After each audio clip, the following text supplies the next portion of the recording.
I think it's a very important theme because no matter what we do in cancer, in oncology, cancer policy, treatment, trials, prevention, across the spectrum of cancer, what we are doing is for patients. It's ultimately the patient outcomes that matter. So we should never forget what our end goal is. Sometimes when we are doing research or when we are doing trials, we forget the end goal. We get too much involved in our small domain of what we are practicing that we forget that ultimately everything is supposed to improve patient outcomes. And outcomes that matter to patients should be meaningfully improved, and that's what we are all trying to achieve.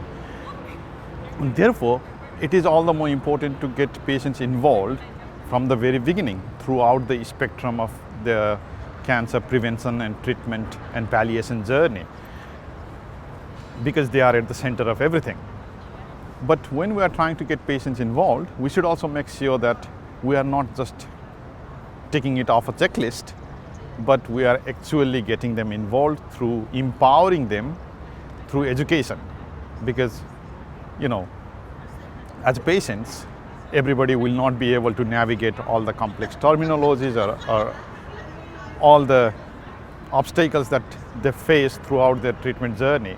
And if we want to get informed patient participation, we need to make sure that educating the patients about all these nuances becomes one of our critical missions.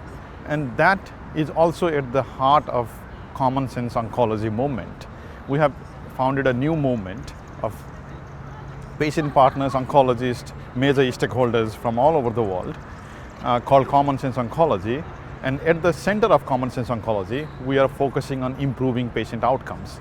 And to improve patient outcomes, of the several pillars of work that we focus on doing in the future, one of the important pillars is to educate the patients so that we can get them involved as an informed and educated patient representative, rather than just fulfilling a checklist of yes, we involve patient in our trial design or whatever. We want to make sure that we have provided enough materials or enough resources for the patient so that they are aware and informed about all these things, and they can contribute as an informed patient representative or the representation from the public.